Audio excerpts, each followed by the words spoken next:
차가운 겨울 공기가 서울의 스카이라인을 날카롭게 조각하던 오후, 서예진은 묵직한 크림색 봉투를 손에 들고 있었다. 최고급 종이에 질감과 금박으로 새겨진 이름이 손끝으로 느껴졌다. 강태준, 그리고 윤서아. 전 남편의 이름과 그의 새로운 신부의 이름이 나란히 새겨져 있었다. 그것은 단순한 청첩장이 아니었다. 그것은 명백한 선전포고이자 패배자를 향한 승자의 오만한 초대였다. 5년의 시간이 흘렀지만 강태준이라는 남자는 변한 것이 없었다. 그녀는 청첩장을 식탁 위에 내려놓고 창밖을 내다보았다. 한강이 내려다 보이는 그녀의 아파트는 화려함보다는 실용성과 미니멀리즘으로 꾸며져 있었다. JH그룹의 안주인으로 살던 시절의 사치와는 거리가 멀었다. 이혼 후 그녀가 스스로의 힘으로 이룩한 공간이었다. 지난 5년간 그녀는 세상의 눈을 피해 자신의 작은 컨설팅 회사를 키우며 새 아이를 길러냈다. 강태준은 그녀가 완전히 무너졌을 것이라 생각하겠지만 그는 틀렸다. 강태준은 자신의 결혼식 날짜를 일부러 그녀의 생일로 잡았다. 그 잔인함은 너무나 예측 가능해서 오히려 우스울 정도였다. 그는 그녀가 이 청첩장을 받고 절망에 빠져 눈물 흘리기를 바랐을 것이다. 한때 대한민국 재계의 신데렐라였던 여자의 초라한 현재를 확인하고 싶었을 것이다. 그의 새로운 아내는 유력 정치인의 딸로 H그룹의 사업 확장에 날개를 달아줄 완벽한 파트너였다. 모든 것이 그의 계산대로 움직이고 있었다. 같은 시각 JH그룹의 회장실에서 강태준은 거울 앞에 서서 자신의 넥타이를 고쳐맸다. 이탈리아 장인이 한 땀 한 땀 만든 최고급 수트는 그의 다부진 체격과 오만한 분위기를 한층 더 돋보이게 했다. 그의 얼굴에는 만족스러운 미소가 걸려 있었다. 오늘은 그의 인생에서 가장 완벽한 날이 될 것이었다. 그는 새로운 제국을 함께 건설할 강력한 동맹을 얻었고 동시에 과거의 잔재를 완전히 청산할 기회를 잡았다. 세어예진에게 청첩장은 보냈나? 그가 비서에게 물었다. 비서는 고개를 숙이며 대답했다. 네, 회장님. 가장 확실한 방법으로 전달했습니다. 강태준은 고개를 끄덕였다. 그는 그녀가 올 것이라고 확신했다. 그녀의 자존심이라면 이런 굴욕적인 초대를 거절하지 못할 것이다. 그리고 그녀가 나타났을 때 모든 언론과 수많은 하객들 앞에서 그녀는 자신의 비참함을 온몸으로 증명하게 될 터였다. 그는 창가로 다가가 서울의 정형을 내려다보았다. 발 아래 펼쳐진 도시가 마치 자신의 왕국처럼 느껴졌다.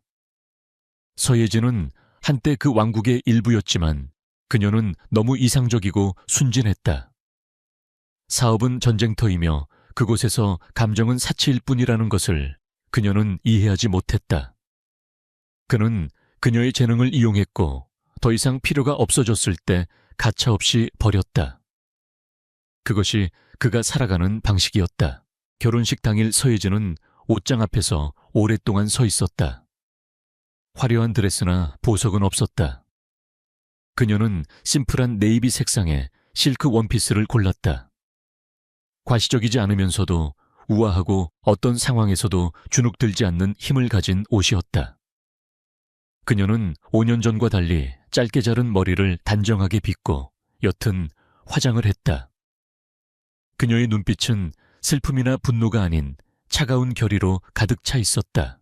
엄마, 오늘 어디 가요? 쌍둥이 아들 지민과 지현이 그녀의 다리에 매달리며 물었다.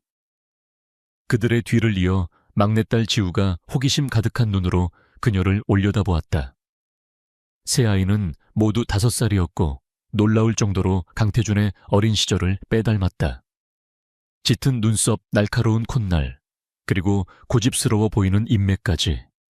그것은 그녀가 지난 5년간 숨겨온 가장 강력한 비밀이었다. 서예진은 무릎을 굽혀 아이들과 눈을 맞췄다. 아주 중요한 사람을 만나러 갈 거야. 가서 너희들을 소개해줘야 하거든. 그녀의 목소리는 부드럽지만 흔들림이 없었다. 아이들은 엄마의 차분한 태도에 안심한 듯 고개를 끄덕였다. 그녀는 아이들에게 가장 좋은 옷을 입히고 작은 손들을 하나씩 잡았다. 이제 모든 준비는 끝났다. 끝냈다. 복수의 무대가 그녀를 기다리고 있었다. 결혼식이 열리는 서울의 최고급 호텔은 이미 수많은 하객들과 취재진으로 북적이고 있었다. 정재계의 거물들, 유명 연예인들이 화려한 모습으로 식장으로 들어섰다. 강태준은 입구에서 신부 윤서아의 손을 잡고 하객들을 맞이하고 있었다. 그의 얼굴에는 자신감과 행복감이 넘쳐 흘렀고 윤서아는 세상에서 가장 아름다운 신부처럼 보였다. 모든 카메라 플래시가 그들을 향해 터지고 있었다. 바로 그때 호텔 입구에 예상치 못한 정적이 흘렀다. 사람들의 시선이 한 곳으로 쏠렸다. 서예진이 새아이의 손을 잡고 로비로 들어서고 있었다. 그녀의 등장은 그 자체로 충격이었다. 사람들은 그녀가 올 것이라고 예상했지만 아무도 그녀가 저런 모습으로 나타날 것이라고는 상상하지 못했다. 그녀의 옆에 선 새아이의 얼굴을 본 순간 장내에는 미묘한 술렁임이 퍼져나갔다. 아이들의 얼굴은 강태준의 판박이었다. 그것은 의심의 여지가 없는 명백한 사실이었다. 기자들은 본능적으로 카메라를 들었지만 서예진에게서 뿜어져 나오는 압도적인 기운에 쉽사리 셔터를 누르지 못했다. 그녀는 주위의 시선에 전혀 아랑곳하지 않고 오직 한 사람 강태준을 향해 똑바로 걸어갔다. 그녀의 발걸음은 조용했지만 그 어떤 소리보다도 더 큰 파장을 일으키며 군중을 갈랐다. 강태준의 얼굴에서 미소가 사라졌다. 그는 자신의 눈을 의심했다. 서예진 그리고 그녀의 옆에 선 새아이. 그의 머릿속이 하얗게 비는 듯한 충격에 휩싸였다. 어떻게 저 아이들이... 그의 동공과 심하게 흔들렸고 옆에 선 신부 윤서아 역시 당혹스러운 표정으로 아이들을 쳐다보았다. 하객들은 숨을 죽였고 기자들은 마침내 정신을 차리고 미친 듯이 셔터를 누르기 시작했다. 서예진은 강태준의 바로 앞에서 멈춰 섰다. 둘 사이의 거리는 불과 몇 걸음이었지만 그 사이에는 5년이라는 시간과 배신, 그리고 이제는 누구도 부정할 수 없는 진실이 흐르고 있었다. 강태준은 간신히 평정을 되찾으려 애쓰며 입을 열었다. 여기가 어디라고 감히 나타나. 당장 경비원 불러서 이 여자 끌어내. 그의 목소리는 분노로 떨리고 있었다. 하지만 서예진은 그의 위협에 눈 하나 깜짝하지 않았다. 그녀는 오히려 희미한 미소를 지었다. 그것은 조롱도 경멸도 아니었다. 모든 것을 초월한 자의 여유로운 미소였다. 그녀는 잠시 아이들을 내려다본 후 다시 고개를 들어 강태준의 눈을 똑바로 응시했다. 그리고 마침내 서울 전체를 뒤집어 놓을 한마디를 던졌다.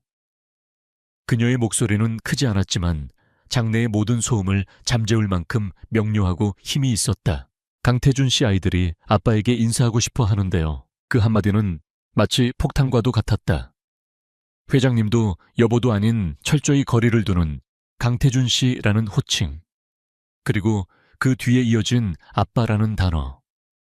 공손하지만 가장 치명적인 방식으로 그녀는 이 결혼식의 주인공이자 세상의 왕처럼 굴던 한 남자를 자신의 아이들의 아버지로 공표해버렸다. 장내에는 완전한 침묵이 흘렀다. 시간마저 멈춘 듯 했다. 강태준의 얼굴은 분노를 넘어 경악으로, 그리고 이내 창백하게 굳어졌다. 신부 윤서아의 얼굴은 하얗게 질렸고 그녀의 아버지는 믿을 수 없다는 표정으로 그를 쏘아보았다. 수백 대의 카메라 플래시가 쉴 새 없이 터지며 그 역사적인 순간을 담고 있었다. 서예진은 더 이상 아무 말도 하지 않았다. 그녀는 자신의 역할을 다했다는 듯 아이들의 손을 잡고 조용히 몸을 돌렸다. 그녀는 혼돈의 중심에 폭탄을 던져놓고 유유히 그곳을 빠져나왔다. 그녀가 떠난 자리에는 대한민국 상류층의 가장 화려한 결혼식이 아닌 거대한 스캔들의 서막만이 남아있었다. 서예진이 사라진 예식장은 아수라장이었다. 수백 개의 카메라 플래시가 터지며 강태준과 그의 새로운 가족이 될 뻔했던 이들의 얼어붙은 표정을 남김없이 담아냈다. 방금 전까지 세기의 결혼식이라 칭송받던 장소는 이제 거대한 스캔들의 현장이 되어버렸다. 강태준의 얼굴은 분노로 붉게 달아올랐다가 이내 시체처럼 창백해졌다. 그는 주먹을 너무 세게 쥔 나머지 손가락 마디마디가 하얗게 변했다. 뭘 보고만 있어. 저 기자들 당장 끌어내. 그의 고함 소리가 웅장한 홀에 울려 퍼졌다. 보안 요원들이 뒤늦게 움직여 기자들을 막아섰지만 이미 엎질러진 물이었다. 기자들은 필사적으로 질문을 던졌다. 회장님, 저 아이들은 정말 회장님의 자녀입니까? 서예진 씨의 주장에 대해 한 말씀 해주시죠. 모든 소음이 그의 머릿속에서 거대한 이명처럼 울렸다. 신부 윤서아의 아버지, 유력한 정치인 윤 의원의 얼굴은 차갑게 굳어 있었다. 그는 강태준에게 다가와 나직하지만 얼음장 같은 목소리로 말했다. 이게 대체 무슨 상황인지 설명해야 할 걸세 강서방. 강서방이라는 호칭에 담긴 경멸과 위협을 강태준은 똑똑히 느낄 수 있었다. 이 결혼은 단순한 결합이 아니라 사업과 정치가 만나는 거대한 거래였다. 그리고 그 거래는 시작도 하기 전에 파탄 날 위기에 처했다. 강태준은 대답 대신 비서에게 눈짓했다. 비서는 즉시 그를 수행하여 하객들의 시선을 피해 비상통로로 이끌었다. 호텔의 스위트룸에 도착하자마자 강태준은 안에 있던 값비싼 화병을 집어던졌다. 산산조각난 도자기 파편들이 그의 분노를 대변하는 듯했다. 서예진, 감히 네가 나를... 감히... 그는 짐승처럼 으르렁거렸다. 이것은 단순한 복수가 아니었다. 그의 제국 전체를 흔들려는 계획된 공격이었다. 그는 즉시 전화기를 들었다. 지금 당장 법무팀과 홍보팀 전원 비상 소집해. 1시간 내로 JH그룹 본사 회의실로 모이라고 해. 단 한 명도 빠짐없이. 전화기 너머로 긴급한 목소리가 들려왔다. 그는 전화를 끊고 숨을 골랐다. 이제 감정에 휩쓸릴 때가 아니었다. 전쟁은 시작되었고 그는 이 전쟁에서 승리하기 위해 모든 수단과 방법을 동원해야 했다. 그는 서예진을 사회적으로 완전히 매장시켜버릴 작정이었다. 그 시각 서예진은 아이들과 함께 택시를 타고 집으로 돌아오고 있었다. 아이들은 창밖의 풍경을 보느라 여념이 없었지만 조금 전에 소란스러운 분위기를 어렴풋이 느낀 듯하였다. 막내 지우가 물었다. 엄마, 아까 거기 사람들 왜 그렇게 화가 났어요? 예진은 부드럽게 딸의 머리를 쓰다듬으며 대답했다. 화가 난 게 아니야, 지우야. 그냥 조금 놀란 것뿐이란다. 어른들의 세상은 가끔 좀 시끄럽거든. 그녀의 목소리는 아이들을 안심시키는 평온함이 있었다. 집에 도착하자마자 그녀는 아이들을 위해 따뜻한 코코아를 타주었다. 아이들의 세계를 지켜주는 것. 그것이 그녀가 이 싸움을 하는 가장 큰 이유였다. 그녀는 아이들이 잠들 때까지 곁에서 동화책을 읽어주었다. 아이들의 고른 숨소리를 듣고 나서야 그녀는 조용히 거실로 나왔다. 창밖으로 보이는 서울의 야경은 마치 전쟁을 앞둔 전장처럼 고요하고 긴장감이 감돌았다. 잠시 후 초인종이 울렸다. 그녀가 문을 열자 희끗희끗한 머리의 노신사와 저림고 당찬 여성이 서 있었다. 박진영 변호사와 이수빈 비서였다. 박 변호사는 그녀의 아버지의 오랜 친구이자 국내에서 가장 노련한 소송 전문가 중 한 명이었다. 그는 화려한 승소율을 자랑하는 대형 로펌 소속은 아니었지만 한 번 물면 절대 놓지 않는 진돗개 같은 끈기로 유명했다. 괜찮으냐? 박 변호사가 낮은 목소리로 물었다. 서예진은 고개를 끄덕이며 그들을 안으로 들였다. 이수빈 비서는 들어오자마자 태블릿 PC를 켜서 실시간 언론 동향을 브리핑하기 시작했다. 대표님 예상대로 모든 언론이 폭주하고 있습니다. 포털 사이트 실시간 검색어 1위부터 10위까지 모두 대표님과 강태준 회장 JH그룹 관련 키워드입니다. 현재까지 확인된 기사만 200건이 넘습니다. JH그룹 본사의 대회의실은 얼음장처럼 차가웠다. 강태준은 회의 테이블 상석에 앉아 있었고 그의 앞에는 법무팀과 홍보팀의 핵심 인물들이 굳은 표정으로 앉아 있었다. 홍보총괄 임원이 먼저 입을 열었다. 회장님, 현재 여론은 반반으로 갈리고 있습니다. 서예진 씨의 돌발 행동을 비난하는 쪽과 아이들의 외모를 근거로 회장님을 비난하는 쪽이 팽팽하게 맞서고 있습니다. 시간이 지날수록 저희에게 불리해질 수 있습니다. 강태준이 테이블을 주먹으로 내리쳤다. 그래서 대책이 뭐냐고 법무팀장이 조심스럽게 말했다. 일단 공식 성명을 통해 모든 의혹을 전면 부인해야 합니다. 서예진 씨가 이혼 후 정신적으로 불안정한 상태였으며 금전적인 목적을 위해 악의적으로 이런 일을 꾸몄다는 프레임을 만들어야 합니다. 동시에 친자 확인 소송을 저희 쪽에서 먼저 제기하여 진실을 밝히겠다는 의지를 보여주는 것이 중요합니다. 홍보팀장이 말을 이었다. 맞습니다. 저희가 통제할 수 있는 언론 채널을 총동원해서 서예진 씨의 과거 행적에 대한 부정적인 기사들을 유포 시작하겠습니다. 과거 그녀의 사치스러운 생활이나 주변인들의 익명 인터뷰를 통해 그녀의 신뢰도를 바닥으로 떨어뜨리는 전략입니다. 대중은 진실보다 자극적인 이야기에 더 빨리 반응합니다. 그녀를 돈에 눈이 먼 파렴치한 여자로 만들면 사람들은 아이들의 얼굴조차 제대로 보려 하지 않을 겁니다. 강태준의 입가에 차가운 미소가 번졌다. 좋아. 그렇게 진행해. 서예진이라는 이름이 이 땅에서 다시는 고개조차 들 수 없게 만들어. 그녀가 가진 모든 것을 빼앗고 그녀의 숨통을 끊어버릴 방법을 찾아내. 법적으로, 경제적으로, 사회적으로 모든 수단을 동원해.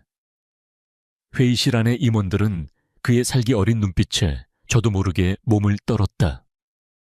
그들은 자신들이 단순한 여론전이 아닌 한 인간을 파멸시키는 작전에 동원되었음을 깨달았다. 서예진의 아파트 박 변호사는 태블릿에 떠있는 기사들을 천천히 훑어보았다. JH그룹의 대응은 예상보다 훨씬 빠르고 조직적이었다. 역시 강태준이군.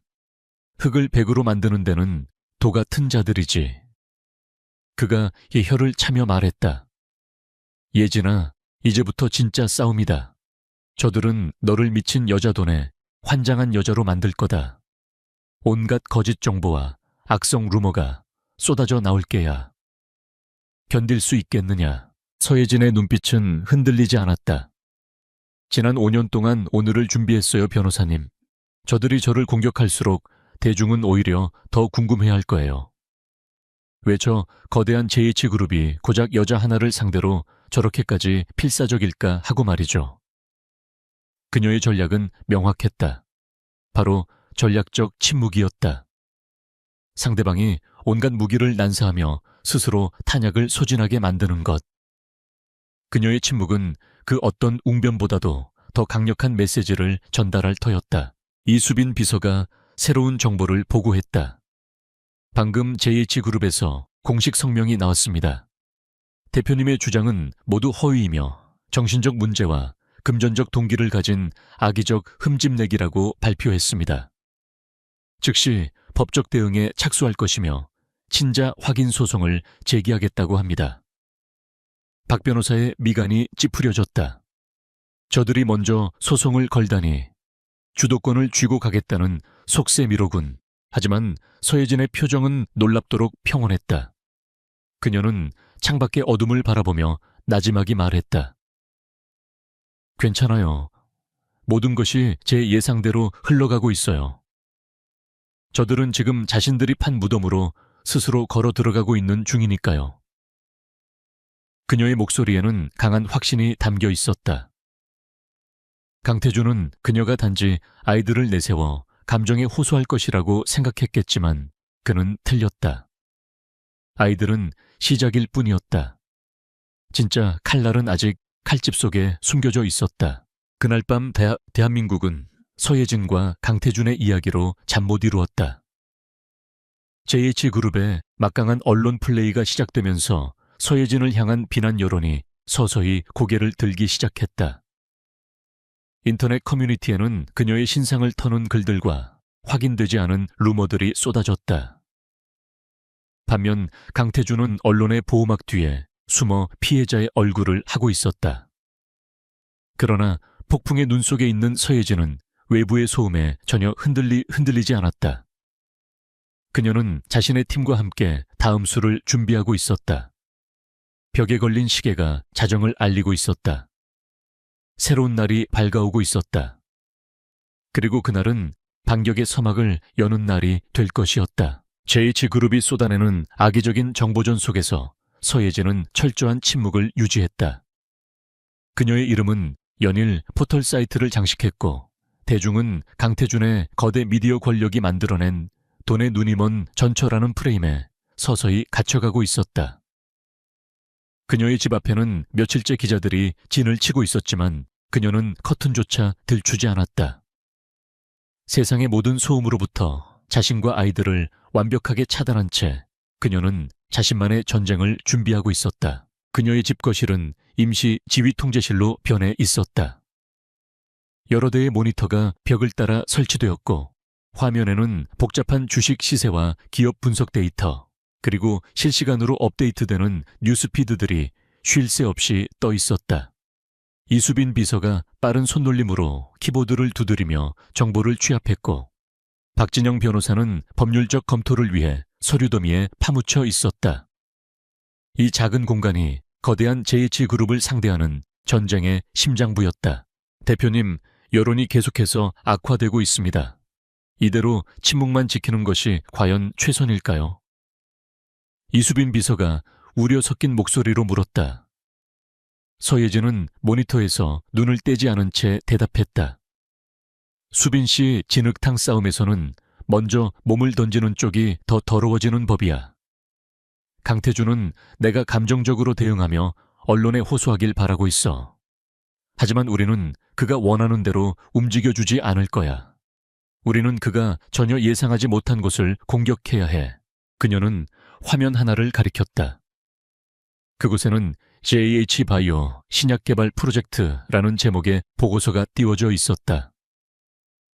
JH바이오는 강태준이 그룹의 미래 성장 동력이라며 야심차게 추진하는 자회사였다. 그는 이 프로젝트를 성공시켜 아버지의 그늘에서 완전히 벗어나 자신만의 업적을 증명하고 싶어 했다. 그것은 그의 자존심 그 자체였고 동시에 그의 가장 큰 아킬레스건이기도 했다. 박 변호사가 안경을 고쳤으며 말했다. JH바이오라. 강태준이 가장 공을 들이고 있는 사업이지. 하지만 재무 구조가 너무 공격적이라 시장에서도 우려가 많은 곳 아니었나. 서예진의 입가에 옅은 미소가 떠올랐다. 맞아요, 변호사님. 그리고 그 공격적인 재무 구조, 제가 JH에 있을 때 직접 설계한 거예요. 그래서 누구보다 잘 알죠. 어디를 건드리면 가장 아파할지. 그녀는 과거 강태준의 그림자 뒤에서 JH그룹의 핵심적인 인수합병과 자금 조달 구조를 설계했던 숨은 전략가였다. 그녀는 JH바이오의 화려한 청사진 뒤에 숨겨진 치명적인 약점을 알고 있었다. 바로 핵심 원료를 단 하나의 해외 업체에 전적으로 의존하고 있다는 사실이었다. 그 공급망에 작은 균열만 생겨도 프로젝트 전체가 좌초될 수 있는 위험천만한 구조였다. 강태준은 성공에 대한 조급함 때문에 그 위험을 애써 무시하고 있었다. 우리의 첫 번째 목표는 J바이오의 신뢰도에 흠집을 내는 겁니다. 직접적인 공격이 아닌 아주 정교하고 합법적인 방법으로요. 그녀의 작전은 이미 시작되고 있었다.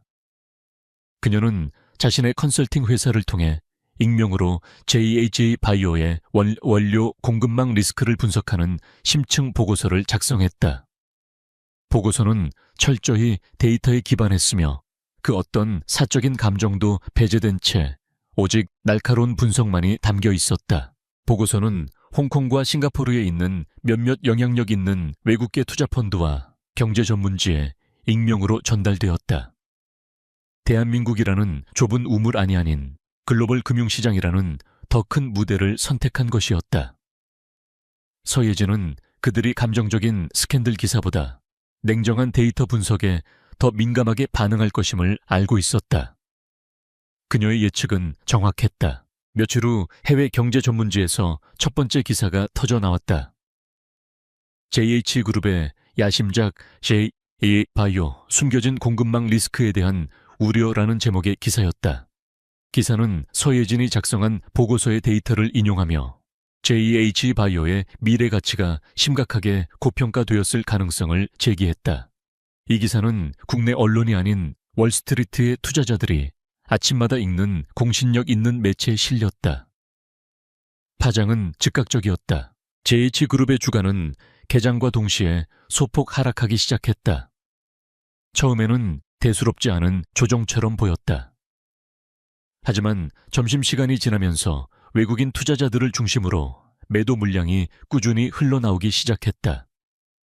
거대한 댐의 작은 균열처럼 불안감은 시장 전체로 서서히 번져나갔다. 강태주는 자신의 사무실에서 주가 모니터를 보며 미간을 찌푸렸다. 고작 스캔들 하나 때문에 이 난리란 말인가. 그의 재무총괄 이사가 다급한 표정으로 보고했다. 회장님, 단순한 스캔들의 영향이 아닌 것 같습니다. 해외 투자자들 사이에서 JH바이오 프로젝트의 안정성에 대한 의문이 제기되고 있습니다. 홍콩발 리포트가 발단이 된 것 같습니다. 강태주는 보고서를 집어던지며 소리쳤다. 어느 놈들이 감히 내 프로젝트를 흔들어 당장 보고서의 출처를 알아내. 하지만 보고서는 철저히 익명이었고 그 어떤 흔적도 찾을 수 없었다. 그들이 우왕좌왕하는 사이 서예진의 두 번째 공격이 시작되었다. 그녀는 옵션 시장에서 복잡한 파생상품 거래를 통해 JH바이오의 핵심 원료를 공급하는 해외 업체에 주가의 압력을 가했다. 수면 아래에서 일어난 이 정교한 움직임은 시장 참여자들 중 누구도 눈치채지 못했다. 결과는 다음 날 아침 뉴스로 나타났다. 원료 공급 업체가 갑작스러운 경영 악화설에 휩싸이며 주가가 폭락했다는 소식이었다. 이제 시장의 불안감은 확신으로 변했다. JH-바이오 프로젝트에 대한 신뢰도는 바닥으로 추락했고 프로젝트 파이낸싱을 약속했던 은행들은 재검토에 들어갔다. JH그룹의 주가는 걷잡을 수 없이 하락하기 시작했다. 강태준이 수년간 공들여 쌓아온 탑에 선명한 균열이 생겨나고 있었다. 강태준은 자신의 사무실에서 홀로 앉아 있었다. 그는 마침내 이 모든 공격이 어디서부터 시작되었는지 깨달았다. 이토록 정교하고 치명적으로 JH그룹의 약점을 파고들 수 있는 사람. 그룹의 내부 구조를 자신의 손바닥처럼 훤히 꿰뚫고 있는 사람. 그것은 단 한 사람밖에 없었다. 서예진. 그는 그녀를 그저 버림받은 전처 감정에 호소하는 약한 여자라고만 생각했다. 하지만 그녀는 그의 심장을 겨눌 날카로운 비수를 품고 있는 무서운 전략가였다. 그의 온몸에서 피가 차갑게 식는 듯한 느낌이 들었다. 분노가 온몸을 휘감았다. 그는 그녀가 감히 자신의 비즈니스 영역을 침범했다는 사실에 참을 수 없는 모욕감을 느꼈다. 좋아, 서예진. 네가 원한 게 이런 식의 전쟁이라면 기꺼이 상대해주지. 그의 눈빛이 섬뜩하게 빛났다. 그는 더 이상 점잖은 방식으로 싸우지 않을 작정이었다. 그녀가 그의 사업을 공격했다면 그는 그녀의 인생 자체를 파괴해버릴 것이다. 그는 즉시 자신의 신복에게 전화를 걸었다. 서예진이 운영하는 컨설팅 회사 먼지 하나까지 샅샅이 털어 세무조사 공정위 조사 동원할 수 있는 모든 권력을 동원해서 압박해. 그녀의 고객사들에게도 연락해. 당장 계약을 끊지 않으면 JH그룹과의 모든 거래를 중단하겠다고 전해. 그의 목소리는 감정이 배제된 채 냉혹하기 짝이 없었다. 그리고 그는 마지막 지시를 내렸다. 그 여자와 아이들 주변에 사람 붙여 24시간 뭘 하는지 누굴 만나는지 전부 보고해. 겁을 줘서 스스로 무너지게 만들어. 이건 비즈니스가 아니야. 이제부터는 생존의 문제다. 그날 저녁 서예진은 자신의 가장 큰 고객사 대표로부터 전화를 받았다. 그는 매우 미안한 목소리로 외압 때문에 어쩔 수 없이 계약을 해지해야겠다고 통보했다. 서예진은 담담하게 알겠다고 대답하고 전화를 끊었다. 바로 그때 이수빈 비서가 창밖을 가리키며 말했다. 대표님, 아까부터 저 검은색 세단이 계속 우리 아파트 앞을 지키고 있습니다. 서예진은 창가로 다가가 커튼 틈으로 어둠 속에 잠긴 차를 내려다보았다. 그의 방역이 시작된 것이다. 예상했던 일이었지만 그 방식은 그녀의 생각보다 훨씬 더 저열하고 비열했다. 그는 이제 아이들까지 위협의 도구로 사용하기 시작했다. 그녀의 눈빛이 차갑게 가라앉았다. 그가 선을 넘었군. 이제 이 싸움은 더 이상 명예나 돈의 문제가 아니었다. 그녀 자신과 아이들의 생존을 건 물러설 수 없는 전면전이 되고 말았다. 창밖에 검은 세단은 움직이지 않는 포식자처럼 어둠 속에 웅크리고 있었다. 서예진은 그 차가 자신뿐만 아니라 집안에서 평화롭게 잠든 아이들까지 겨누고 있다는 것을 알았다.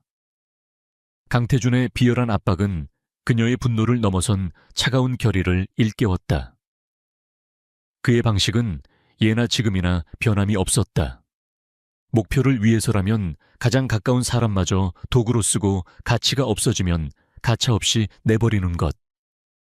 그녀의 눈앞에 잇고 있던 과거의 편린들이 파노라마처럼 스쳐 지나갔다. 10년 전 강태준은 야망에 찬 눈빛을 가진 젊은 후계자일 뿐이었다. 그의 아버지의 진화건설은 업계에서 잔뼈가 굵은 중견 기업이었지만 성장은 정체되어 있었고 새로운 돌파구가 절실했다. 그때 그는 갓 대학을 졸업한 천재적인 재무 분석가 서예진을 만났다. 두 사람은 불꽃처럼 서로에게 끌렸다. 태준은 예진의 날카로운 지성에 매료되었고 예진은 세상을 다 가질 것처럼 자신만만한 태준의 열정을 사랑했다. 그들의 연애는 곧 사업 파트너 관계로 이어졌다. 그들은 밤늦도록 낡은 사무실에 남아 회사의 미래에 대해 토론했다. 예진은 진화건설의 낡은 재무 구조를 혁신하고 새로운 사업 모델을 제시했다. 태준은 그녀가 제시한 청사진을 현실로 만드는 탁월한 추진력을 가지고 있었다. 그는 언제나 그녀에게 속삭였다. 우리는 한 팀이야, 예진아. 지금은 비록 내 뒤에 있지만 언젠가 세상이 너의 진가를 알게 될 날이 올 거야. 그녀는 그 말을 맹목적으로 믿었다. 결정적인 전환점은 세진테크 인수합병 건이었다. 당시 세진테크는 부실 위기에 처한 작은 IT 기업이었고 모두가 인수를 반대했다. 하지만 예진은 그 회사의 재무제표 이면에 숨겨진 독점적인 기술 특허의 가치를 발견했다. 그녀는 밤을 새워 기업 가치를 분석하고 최소한의 비용으로 회사를 인수할 수 있는 정교한 자금 조달 계획을 세웠다. 태준은 이사들 앞에서 마치 자신이 모든 것을 계획한 것처럼 예진의 보고서를 발표했다. 그의 카리스마와 설득력은 이사들의 반대를 잠재웠고 인수는 성공적으로 이루어졌다. 몇 년 후 세진테크의 기술은 4차 산업혁명의 흐름을 타고 진화건설을 지금의 JH그룹으로 성장시키는 핵심 동력이 되었다. 그 성공의 공로는 모두 강태준에게 돌아갔다. 서예진의 이름은 어디에도 없었다. 그녀는 그의 성공 신화 뒤에 숨겨진 유령 작가였다. 회사가 급격히 성장하면서 더 큰 기회가 찾아왔다. 동남아시아 신도시 개발 프로젝트. 성공한다면 JH그룹을 세계적인 기업 반열에 올릴 수 있는 거대한 사업이었지만 그만큼 리스크도 컸다. 그들만의 자본으로는 감당할 수 없는 프로젝트였다. 그때 그들의 앞에 나타난 인물이 바로 물류업계의 자수성가한 거물 오진석 회장이었다. 오진석 회장은 산전수전 다 겪은 노련한 사업가였다. 그는 피 끓는 젊은 강태준을 처음에는 경계했지만 서예진이 작성한 완벽한 사업 계획서를 보고 마음을 열었다. 그는 예진의 통찰력과 정직함을 높이 평가했고 태준의 야망이 그녀의 지성과 결합된다면 엄청난 시너지를 낼 것이라 믿었다. 그는 자신의 회사 명운을 걸고 프로젝트에 거액을 투자하며 그들의 든든한 파트너가 되어 주었다. 그는 태준에게 아버지 같은 멘토였다. 프로젝트는 대성공이었다. JH그룹의 이름은 전 세계에 알려졌고 강태준은 대한민국 재계를 이끌 차세대 리더로 떠올랐다. 바로 그때 괴물이 본색을 드러냈다. 성공의 정점에서 태준의 야망은 탐욕으로 변질되었다. 그는 더 이상 자신의 성공을 누구와도 나누고 싶어 하지 않았다. 오진석 회장은 이제 고마운 파트너가 아니라 자신의 제국에서 몫을 떼어가야 할 거추장스러운 장애물일 뿐이었다. 강태준은 서예진이 과거 리스크 관리 차원에서 분석해 두었던 계약서의 법적 허점을 이용했다. 그는 오진석 회장 몰래 합작법인의 핵심 자산들을 JH그룹의 자회사로 빼돌리는 작업을 진행했다. 모든 것이 끝났을 때 오진석 회장에게 남은 것은 껍데뿐인 회사와 막대한 빚뿐이었다. 평생을 일궈온 기업이 한순간에 공중분해되었고 그는 배신감 속에서 시장에서 쓸쓸히 퇴장해야 했다. 서예진은 그 사실을 뒤늦게 알고 경악했다. 그녀는 태준에게 달려가 따져 물었다. 어떻게 우리를 믿고 모든 것을 걸었던 분에게 이럴 수 있어요? 태준의 대답은 너무나 차가웠다. 비즈니스는 감상으로 하는 게 아니야. 그는 너무 늙고 약했어. 강자가 약자를 삼키는 건 당연한 이치야. 당신 덕분에 그 이치를 좀 더 쉽게 실행했을 뿐이고 그는 심지어 자신의 배신이 예진의 분석 덕분이었다며 그녀를 조롱했다. 그 순간 서예진의 세상이 무너져 내렸다. 그녀가 사랑했던 남자는 없었다. 그 자리에는 자신의 성공을 위해 어떤 악행도 서슴지 않는 괴물만이 서 있었다. 그녀의 지성과 노력이 결국 한 사람의 인생을 파멸시키는 칼날이 되었다는 죄책감이 그녀를 짓눌렀다. 그들의 관계는 그날로 끝났다.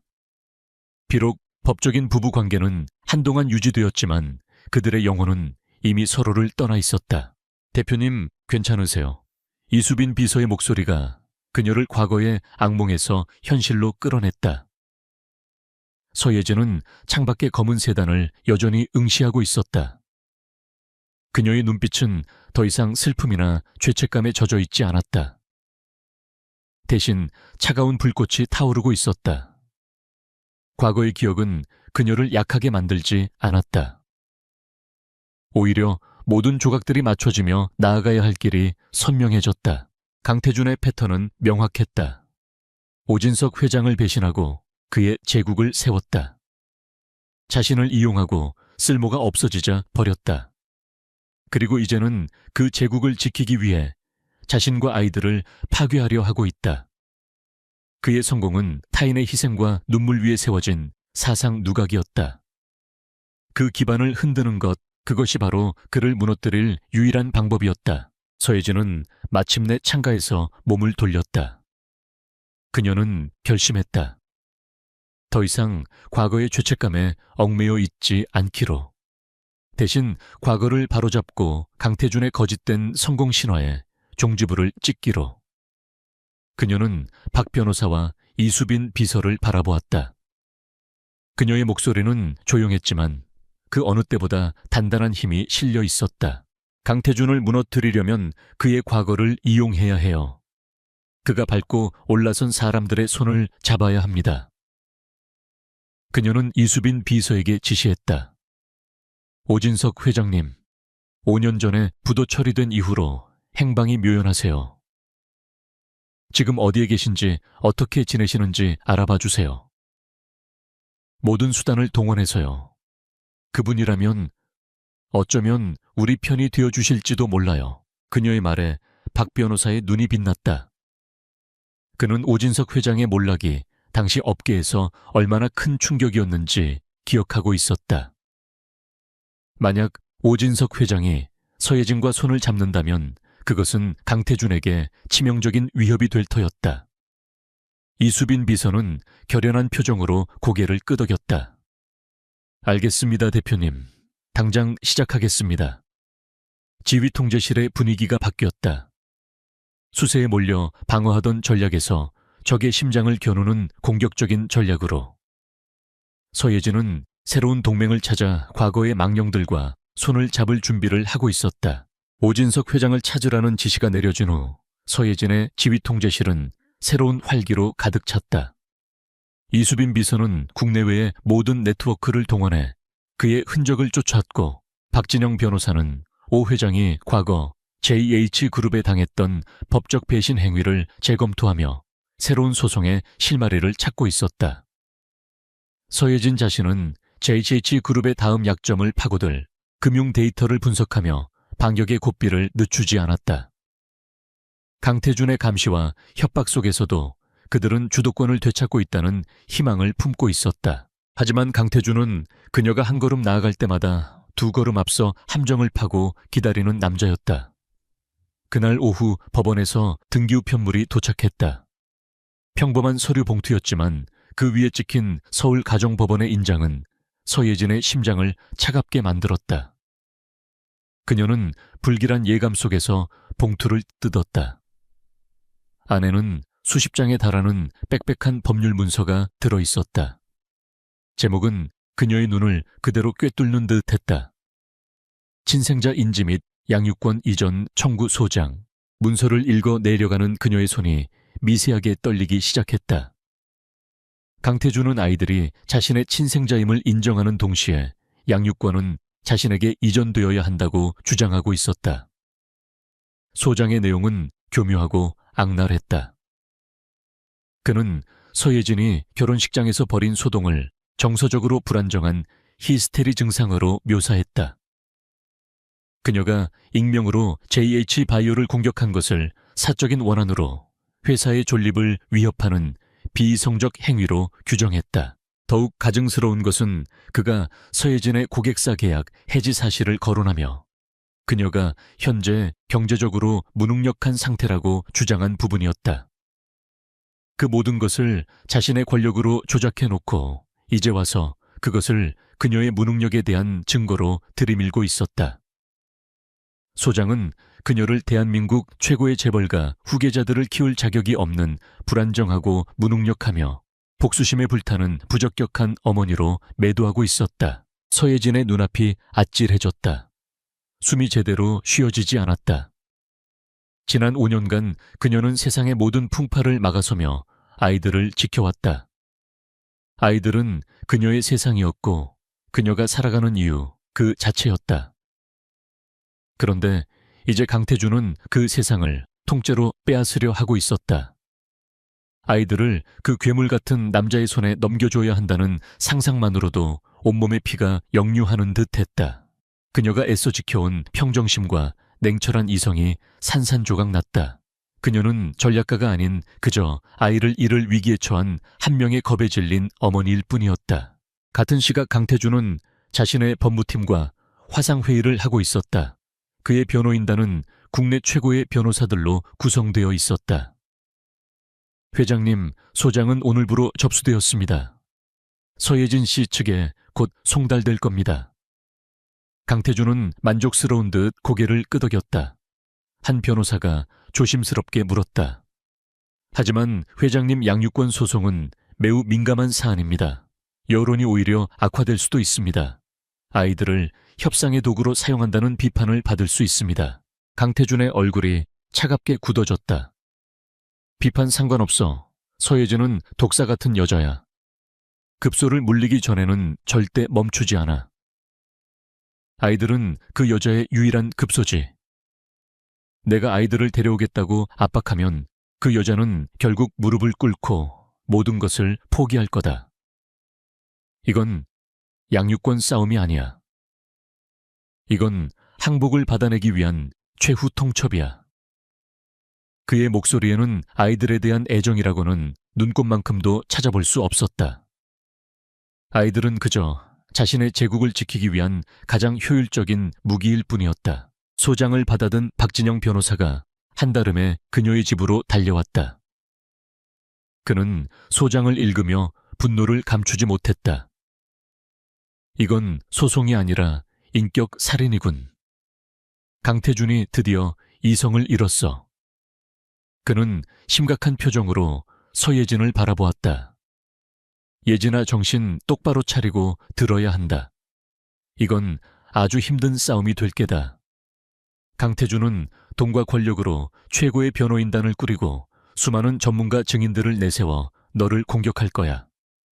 재판을 몇 년이고 끌면서 너를 정신적으로, 경제적으로 완전히 고사시키려 들겠지.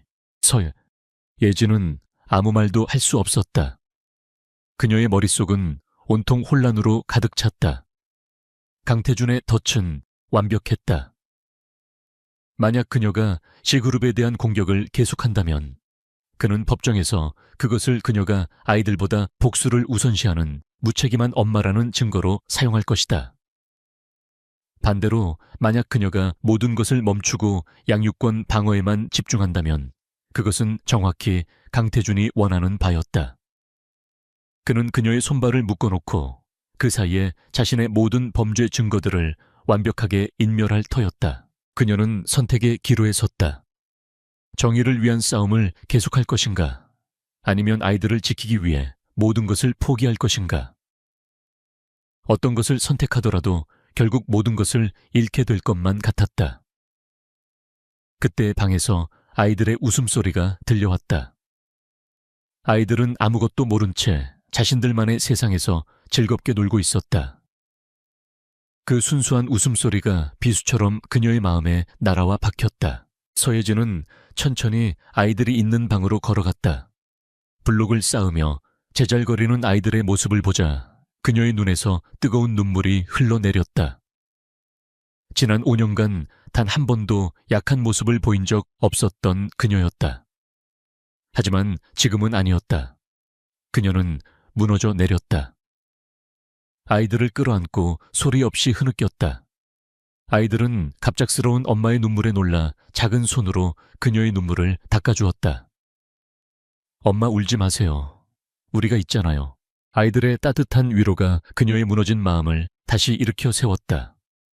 그녀는 눈물을 닦았다. 두려움이 있던 자리에 강철보다 단단한 분노와 결의가 차오르기 시작했다. 강태준은 그녀의 가장 소중한 것을 건드렸다. 그는 그녀의 모성애를 약점이라 생각하고 공격했다. 하지만 그는 틀렸다. 그것은 그녀의 약점이 아니라 그녀를 결코 쓰러지지 않게 만드는 가장 강력한 힘이었다. 그녀는 절대 물러서지 않을 것이다. 두 개의 전선에서 동시에 싸워 반드시 승리할 것이다. 서예진은 다시 거실로 나왔다. 그녀의 눈은 붉게 충혈되어 있었지만 그 안의 빛은 그 어느 때보다도 강렬했다. 그녀는 박진영 변호사를 똑바로 바라보며 말했다. 변호사님, 싸우겠어요. 양육권도, 그리고 JH그룹과의 싸움도. 둘 중 어느 하나도 포기하지 않을 거예요. 박 변호사는 그녀의 눈빛에서 흔들림 없는 의지를 읽었다. 그는 비장한 표정으로 고개를 끄덕였다. 그녀는 이수빈 비서를 향해 고개를 돌렸다. 그녀의 목소리는 차갑고 단호했다. 강태준은 내가 이 소송 때문에 무너질 거라고 생각했겠죠. 하지만 그는 방금 내가 그를 완전히 파멸시켜야만 하는 이유를 하나 더 만들어줬을 뿐이에요. 그녀는 잠시 숨을 고른 뒤 결연한 목소리로 지시를 내렸다. 오진석 회장님, 찾는 일 더 서둘러 주세요. 이제 우리에게 시간이 얼마 없어요. 강태준이 아이들을 무기로 삼은 이상, 더 이상 그에게 자비를 베풀 이유도, 시간을 줄 여유도 사라졌으니까요. 그녀의 말에 지휘통제실의 공기가 팽팽하게 당겨졌다. 이제 이 싸움은 단순한 명예회복이나 정의 구현의 차원을 넘어섰다. 그것은 그녀의 모든 것을 건 아이들의 미래를 지키기 위한 처절한 생존 전쟁이 되었다. 강태준이 던진 양육권 소송이라는 폭탄은 서예진의 팀을 극한의 위기감 속으로 몰아넣었다. 첫 신문 기일은 한 달 앞으로 다가왔고 그 전까지 상황을 반전시킬 결정적인 카드를 찾아야만 했다. 오진석 회장을 찾는 일은 이제 선택이 아닌 생존을 위한 필수가 되었다. 이수빈 비서는 밤낮을 가리지 않고 오 회장의 행방을 추적했다. 그의 과거 사업, 파트너 옛 주소지, 금융기록 등 쫓을 수 있는 모든 흔적을 샅샅이 훑었다. 하지만 오진석 회장은 마치 세상에서 증발이라도 한 듯 했다. 5년 전 그가 처참하게 몰락한 이후 재계의 그 누구도 그의 소식을 듣지 못했다. 강태준이 의도적으로 그의 모든 재기 가능성을 차단하고 사회적으로 고립시켰기 때문이었다. 시간은 야속하게 흘러갔고 팀 전체에 초조함의 그림자가 짙게 드리워졌다. 서예진은 겉으로는 평정을 유지했지만 매일 밤 잠든 아이들의 얼굴을 보며 속으로는 타들어가고 있었다. 돌파구는 예상치 못한 곳에서 열렸다. 이수빈 비서가 오 회장의 파산 당시 재산을 처분했던 신탁회사의 낡은 서류 더미 속에서 그의 운전기사였던 사람의 연락처를 발견한 것이다. 수소문 끝에 연결된 늙은 운전기사는 처음에는 입을 열지 않았지만 서예진이 직접 전화를 걸어 간곡히 부탁하자 마지못해 오 회장의 소재에 대한 작은 단서를 흘렸다.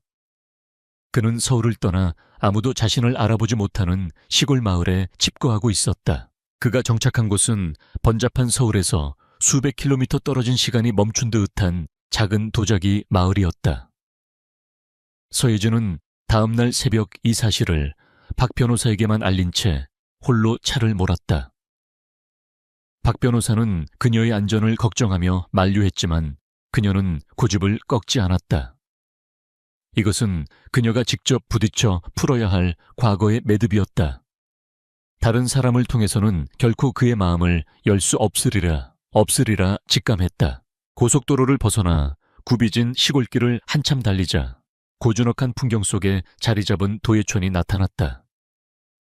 서예진은 낡은 주소 하나에 의지해 마을 가장 구석에 있는 허름한 공방을 찾아냈다. 오진도예라는 작은 간판이 먼지를 뒤집어 쓴 채 걸려 있었다. 한때 대한민국 물류업계를 호령하던 거인의 마지막 안식처라고 하기에는 너무나 초라한 모습이었다. 그녀가 조심스럽게 안으로 들어서자 흙먼지와 장작 타는 냄새가 섞여 코끝을 찔렀다. 공방 안쪽에서 한 남자가 물레를 돌리고 있었다. 희끗희끗한 머리카락 깊게 펜주름 흙으로 뒤덮인 거친 손. 한때 수천 명의 직원을 거느리던 당당한 풍채는 온데간데 없고 세월의 풍패 달아버린 노인의 모습만이 남아있었다. 그가 바로 오진석 회장이었다. 그가 고개를 들었을 때 서예진과 눈이 마주쳤다. 그의 눈에는 짧은 놀라움이 스쳤다가 이내 깊은 불신과 경계심으로 바뀌었다. 그는 잊고 싶었던 과거의 망령이 자신을 찾아온 것에 대한 노골적인 불쾌감을 드러냈다. 여긴 어쩐 일이지 강태준의 아내가 이런 누추한 곳까지 행차하시다니.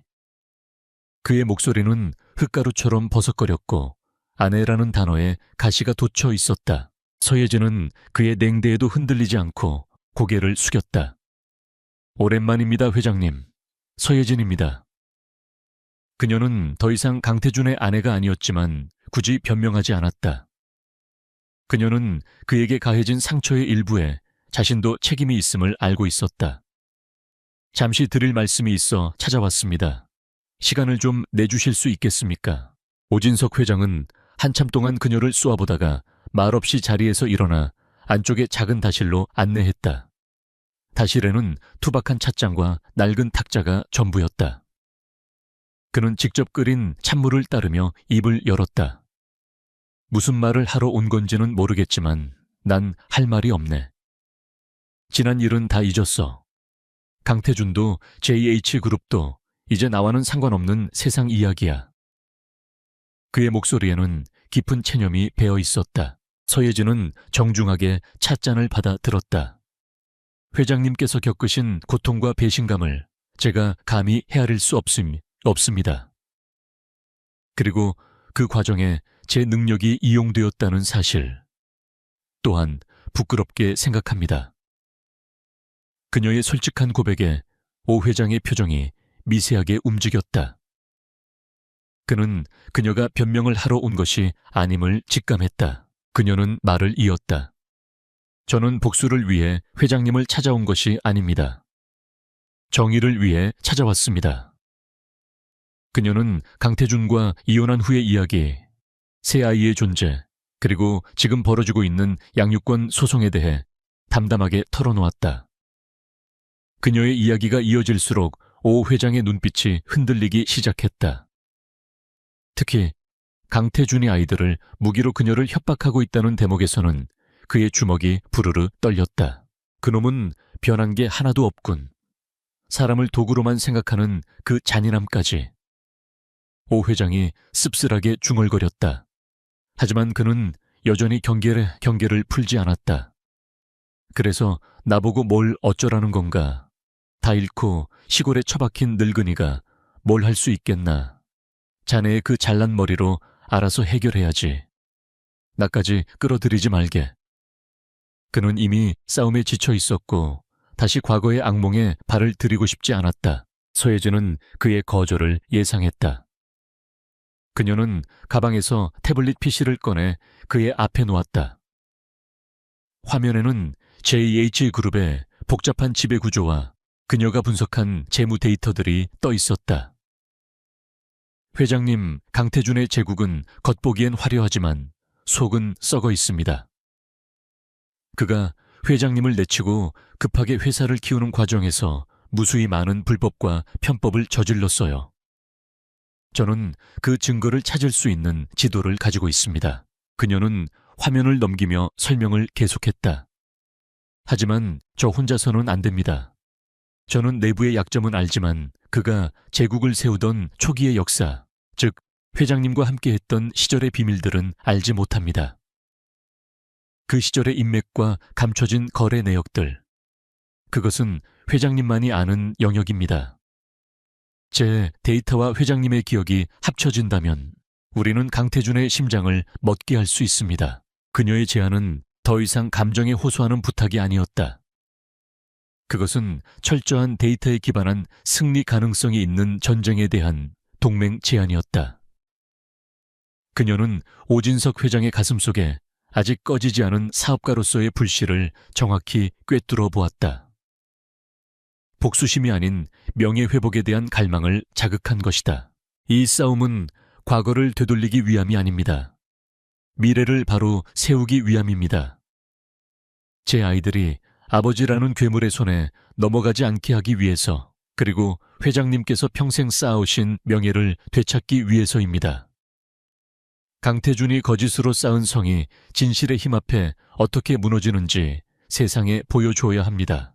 오진석 회장은 오랫동안 말이 없었다. 그는 찻잔 속의 찬물을 응시하며 깊은 생각에 잠겼다. 지난 5년간 그는 패배자로 숨어 지냈다. 모든 것을 잊으려 했지만 단 하루도 배신의 고통과 억울함을 잊은 적이 없었다. 이제 그의 앞에 과거 자신이 신뢰했던 그 명석한 젊은 여성이 복수가 아닌 정의의 칼을 함께 들자고 말하고 있었다. 그의 죽어있던 심장이 다시 뛰기 시작했다. 마침내 그가 고개를 들었다. 그의 눈은 더 이상 체념에 젖어 있지 않았다. 한때 시장을 호령하던 승부사의 날카로운 빛이 되살아나고 있었다. 내가 뭘 하면 되겠나. 그 한마디로 새로운 연합은 결성되었다. 그날 밤 서예진은 오진석 회장과 함께 서울로 돌아왔다. 그들은 그녀의 집이 아닌 보안이 철저한 제3의 안전가옥에 자리를 잡았다. 거대한 스크린 위로 JH그룹의 10년치 재무정보가 펼쳐졌다. 오진석 회장은 화면을 유심히 살피다가 한 구석에 있는 낯선 이름의 페이퍼 컴퍼니를 손으로 가리켰다. 찾았다. A1 파트너스. 강태준이 내 뒤통수를 치고 제국을 세우기 위해 만든 첫 번째 유령 회사야. 모든 비자금과 검은 거래는 바로 여기서부터 시작됐지. 그의 목소리에는 확신이 실려 있었다. 10년 동안 묻혀있던 거대한 비밀의 첫 번째 실마리가 마침내 모습을 드러내는 순간이었다. A1 파트너스라는 이름은 10년 넘게 잠들어 있던 판도라의 상자였다. 오진석 회장의 기억 속에서 그 회사는 과거 해외 프로젝트를 진행할 당시 현지 컨설팅 비용과 로비 자금을 처리하기 위해 설립한 합법적인 창구였다. 하지만 그는 이제 깨닫고 있었다. 그것은 처음부터 강태준이 자신의 검은 돈을 세탁하고 비자금을 축적하기 위해 설계한 거대한 기만극의 시작점이었음을. 서예진의 팀은 이 유령 회사의 실체를 파헤치기 위한 비밀 작전에 돌입했다. 안전가옥은 24시간 불이 꺼지지 않는 전쟁 상황실이 되었다. 이수빈 비서는 그녀의 모든 해킹 기술과 정보 수집 능력을 총동원해 A1 파트너스의 디지털 흔적을 역추적했다. 하지만 강태준은 흔적을 지우는 데에도 전문가였다. 회사는 이미 오래전에 공식적으로 청산되었고 관련 기록들은 조세 피난처의 복잡한 법률 시스템 뒤에 겹겹이 숨겨져 있었다. 수사 초기 그들은 거대한 벽에 부딪혔다. 파나마 케이맨 제도 버진 아일랜드로 흩어진 금융 기록들은 미로처럼 얽혀 있었다. 그들이 한 발짝 다가가면 강태준이 미리 설치해둔 법적인 방화벽이 길을 막아섰다. 시간은 흐르고 양육권 소송의 첫 신문 기일은 점점 가까워져 왔다. 초조함이 짙어질 무렵 다시 한번 오진석 회장의 과거 기억이 결정적인 열쇠가 되었다. 잠깐만, 그때 우리 쪽 실무를 담당했던 현지 회계법인이 있었지. 델라코라고. 대표가 아주 탐욕스러운 친구였는데. 오 회장은 낡은 수첩을 뒤지며 희미한 기억의 조각을 맞추고 있었다. 이수빈 비서는 그 이름을 놓치지 않았다. 그녀는 즉시 델라코 회계법인과 그 대표의 뒷조사를 시작했고 마침내 결정적인 약점을 찾아냈다. 그가 수년 전 다른 기업의 탈세를 도운 혐의로 유럽연합금융당국의 조사를 받다가 무혐의로 풀려난 기록이었다. 서예진은 즉시 새로운 판을 짰다. 그녀는 JH그룹과는 전혀 상관없는 제3의 투자 자문회사 이름으로 델라코 회계법인의 과거 비리 혐의에 대한 새로운 증거를 담은 익명의 투서를 유럽연합금융감독기구에 제출했다. 그것은 강태준을 향한 직접적인 공격이 아니라 그의 과거 조력자의 목을 겨누는 우회 공격이었다. 그녀의 예측대로 재조사 압박을 받게 된 델라코의 대표는 공포에 질려 입을 열기 시작했다. 그는 오래전 A1 파트너스의 자금 세탁에 관여했던 사실을 실토했고 그 대가로 받은 비밀 계좌의 정보를 넘겼다. 마침내 굳게 닫혀있던 판도라의 상자가 열렸다.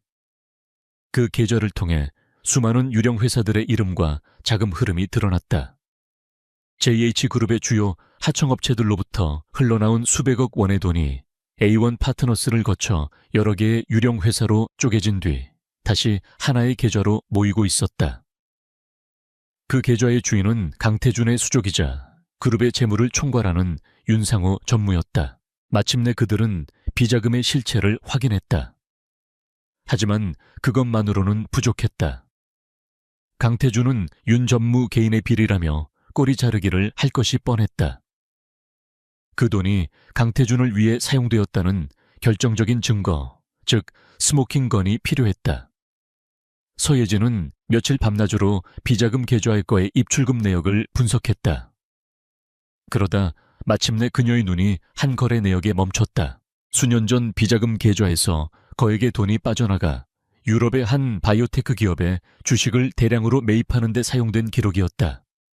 그리고 놀랍게도 그 주식 매입이 있고 불과 한 달 뒤에 JH그룹은 해당 기업과의 대규모 기술 제휴 파트너십을 공식 발표했다.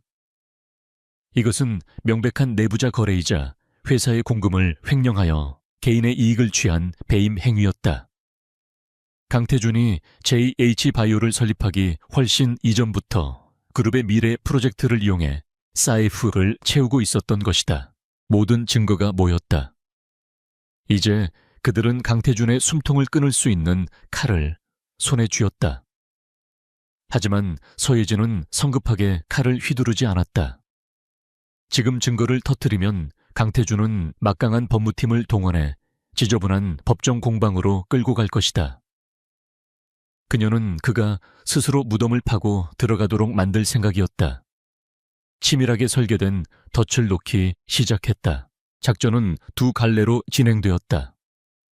첫째, 서예진은 다시 한번 익명의 금융분석 보고서를 작성했다. 이번 보고서의 주제는 JH그룹이 아닌 그 유럽 바이오테크 기업이었다.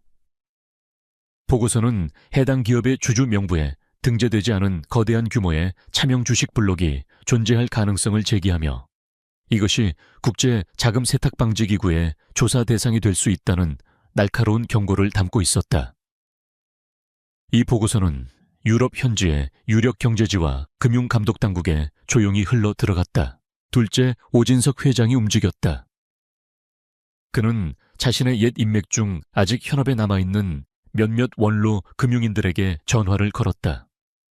그는 안부를 묻는 척하며 요즘 JH그룹이 옛날 해외 사업 시절 이야기를 다시 들추고 다닌다는 소문이 있던데 뭔가 짚히는 게 있나? 라며 의미심장한 질문을 던졌다. 그가 던진 작은 돌멩이는 재계라는 거대한 연못에 조용하지만 분명한 파문을 일으켰다. 강태준의 귀에 그 소문들이 들어오기 시작했다. 처음에는 대수롭지 않게 여겼다. 하지만 며칠 뒤 유럽에서 터져나온 바이오테크 기업의 차명 주식 의혹 기사를 보고 그의 얼굴이 굳어졌다. 너무나 시기적절하고 너무나 정확하게 그의 아픈 곳을 찌르는 공격이었다. 그는 이것이 단순한 우연이 아님을 직감했다. 누군가 자신의 과거를 파헤치고 있다.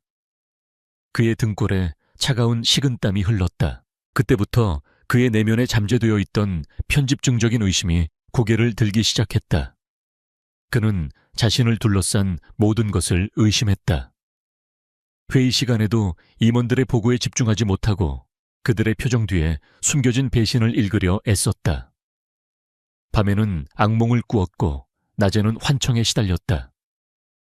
화려한 회장실은 이제 안전한 성체가 아닌 사방이 적으로 둘러싸인 감옥처럼 느껴졌다. 대체 누구야 어떤 놈이 내 뒤를 캐고 다니는 거냐고. 그는 자신의 신복인 윤상호 전무를 불러 닥달했다. 윤 전무 역시 불안에 떨기는 마찬가지였다. 모든 비자금 관리는 그의 손을 거쳤기 때문이었다. 회장님, 일단 진정하십시오. 아직 저희가 노출되었다는 증거는 없습니다. 증거가 드러나면 모든 게 끝장이야. 그 전에 싹을 잘라야 한다. 극도의 불안감에 휩싸인 강태준은 결국 최악의 실수를 저지르고 만다. 그는 자신의 흔적을 지우기 위해 윤 전무에게 모든 유령 회사에 흩어져 있는 비자금을 즉시 정리하여 제3국의 안전한 계좌로 옮기라고 지시했다. 수년 동안 잠들어 있던 수백억 원의 검은 돈이 한꺼번에 움직이기 시작했다. 수십 개의 계좌를 거쳐 복잡하게 이동하는 그 거대한 자금의 흐름. 그것은 국제금융범죄 감시 시스템의 스스로 나를 잡아가시오라고 광고하는 것과 같은 어리석은 짓이었다. 안전가옥. 이수빈 비서가 모니터링하던 화면에 경고등이 번쩍였다. 그녀는 비자금과 연결된 모든 계좌에 추적 프로그램을 심어두고 있었다. 대표님, 움직이기 시작했어요. 그들이 돈을 빼내고 있어요. 그녀의 다급한 외침에 서예진과 오진석 회장이 화면 앞으로 달려왔다. 화면에는 수많은 화살표들이 나타나며 거액의 자금이 여러 나라를 거쳐 이동하는 경로를 실시간으로 보여주고 있었다. 서예진과 오진석 회장은 서로를 바라보았다. 그들의 얼굴에 비로소 안도의 미소가 떠올랐다. 강태준이 스스로 덫안으로 걸어 들어온 것이다. 서예진의 입가에 차갑고도 만족스러운 미소가 번졌다. 덫에 걸렸군. 그녀가 쳐놓은 거미줄에 재물이 스스로 얽혀드는 순간이었다. 이제 남은 것은 거미줄을 당겨 사냥을 마무리하는 것뿐이었다. 강태준이 제 발로 덫에 걸려든 순간 전쟁의 양상은 완전히 뒤바뀌었다. 국제금융범죄 감시망에 포착된 거대한 자금 이동은 서예진의 팀이 수집한 정황 증거들의 법적 효력을 더하는 결정적인 증거가 되었다. 그들은 이제 강태준이라는 거대한 성을 무너뜨릴 수 있는 강력한 공성망치를 손에 쥔 것이었다. 안전가옥의 공기는 더 이상 초조함이 아닌 폭풍 전야의 팽팽한 긴장감과 차가운 확신으로 가득 찼다. 이제 남은 문제는 어떻게가 아니라 언제 어디서 그의 숨통을 끊을 것인가였다. 오진석 회장은 즉시 모든 증거를 검찰에 넘기자고 주장했다. 하지만 서예진은 고개를 저었다. 강태준은 검찰 조사를 받더라도 막강한 변호인단을 꾸려 몇 년이고 법정 싸움으로 끌고 갈 거예요. 그 사이에 증거를 인멸하고 여론을 조작하겠죠.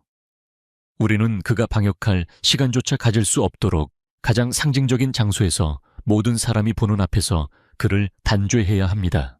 그녀가 선택한 무대는 바로 일주일 앞으로 다가온 JH그룹의 정기 주주총회였다. 주주총회는 기업의 일련을 결산하고 미래를 논하는 자리이자 총수인 황제의 권력이 가장 빛나는 순간이었다. 서예진은 바로 그 찬란한 무대를 그의 처형대로 만들기로 결심했다. 그녀의 계획을 들은 박진영 변호사와 오진석 회장의 눈에 탄성이 서렸다. 그것은 지독하게 대담하고 그래서 더 완벽한 계획이었다. 결전의 날을 향해 시계가 움직이는 동안 강태준의 세계는 안에서부터 무너져 내리고 있었다. 그는 자신이 파놓은 함정에 빠졌다는 사실을 까맣게 모른 채 보이지 않는 적의 공격에 대한 공포로 스스로를 파괴하고 있었다. 그의 편집증은 극에 달했다. 그는 매일 아침 자신의 사무실과 차량에 대한 도청 검사를 실시했고 수십 년간 자신을 보좌해온 비서마저 스파이로 의심에 내쫓았다. JH그룹 본사는 살얼음판을 걷는 듯 단 공포 분위기에 휩싸였다. 임원들은 언제 목이 날아갈지 모른다는 불안감에 회장의 눈치만 살폈고 직원들은 활기를 잃었다. 그의 비이성적인 행동과 끊이지 않는 스캔들에 지친 아내 윤수아와 장인 윤 의원은 그에게서 서서히 등을 돌리고 있었다. 그는 스스로 쌓아 올린 제국의 가장 높은 곳에서 가장 외로운 죄수가 되어가고 있었다. 밤이 되면 그는 술에 의지했다. 최고급 와인도 그의 불안을 잠재우지는 못했다. 어두운 방 안에 홀로 앉아 있으면 서예진의 환영이 나타나 그를 비웃는 듯 했다. 한때 그가 어리석고 순진하다고 여겼던 여자의 얼굴. 하지만 이제 그 얼굴 뒤에 숨겨진 자신의 제국을 송두리째 흔드는 거대한 지성을 그는 보고 있었다. 그의 오만함은 공포가 되었고 그 공포는 그를 더욱 깊은 수렁으로 몰아넣었다. 반면 서예진의 안정가옥은 강태준의 혼돈과는 정반대의 세상이었다.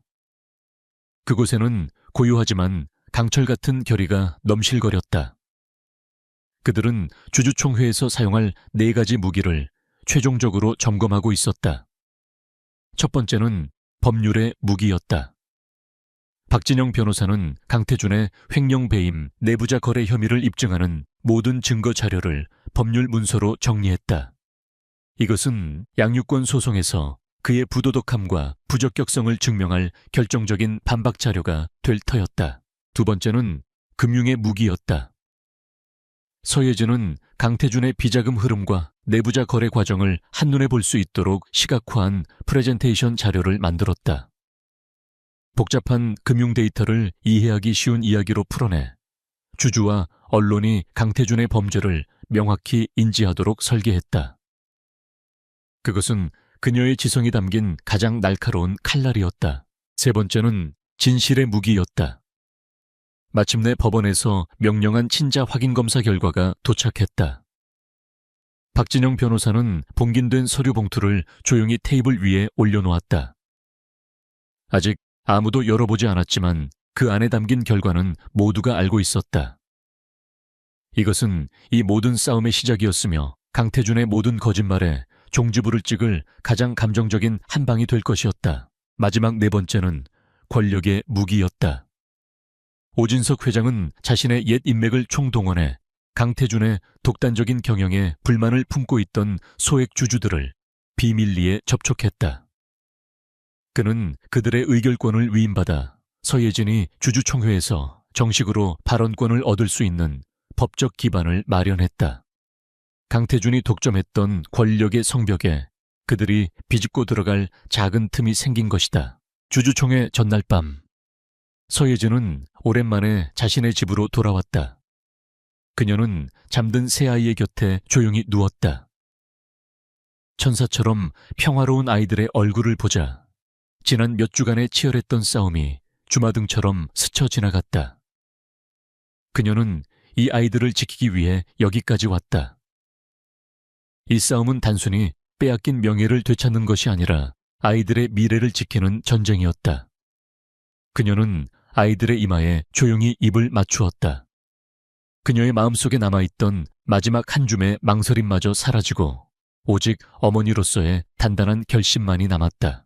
결전의 날 아침이 밝았다. 서울의 상공은 구름 한 점 없이 맑았지만 두 사람의 운명은 극명하게 엇갈리고 있었다.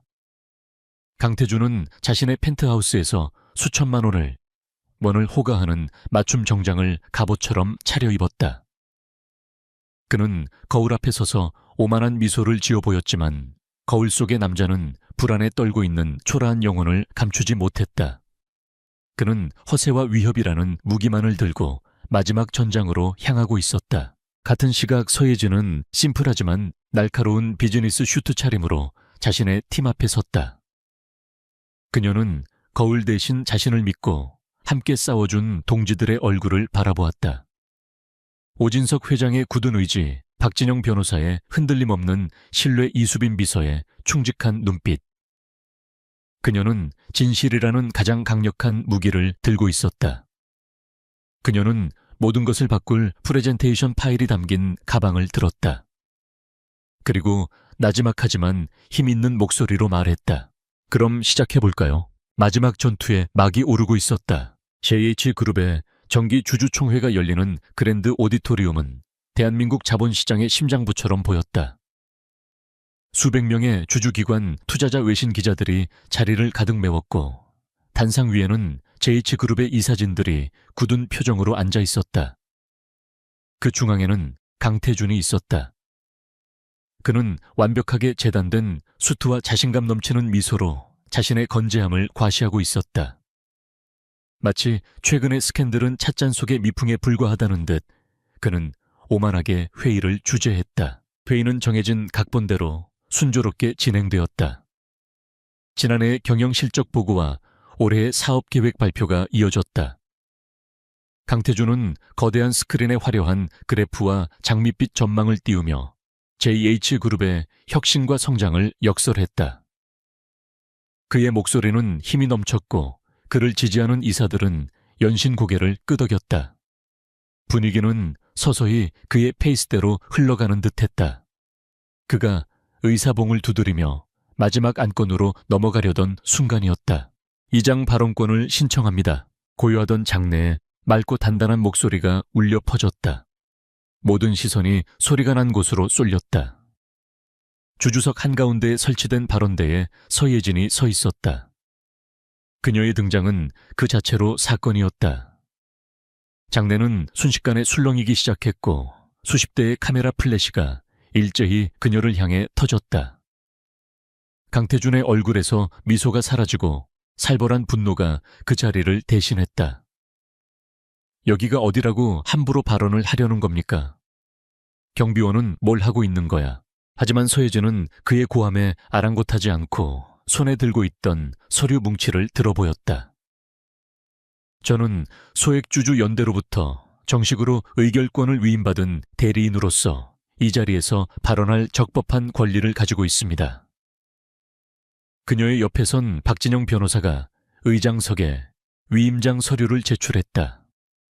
법적인 절차에 하자가 없음을 확인한 이사들은 어쩔 수 없이 강태준에게 눈짓했다. 그는 이가 갈리는 심정으로 발언을 허락할 수밖에 없었다. 서예진은 천천히 단상 앞으로 걸어 나왔다. 그녀는 강태준을 쳐다보지도 않았다.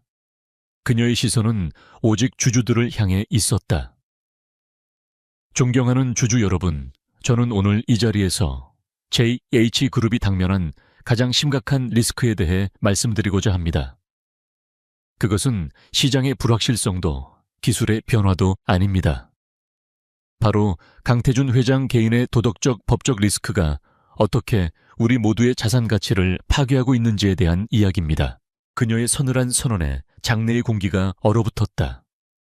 그녀가 손짓하자 강태준의 화려한 업적을 보여주던 거대한 스크린이 꺼지고 새로운 화면이 나타났다.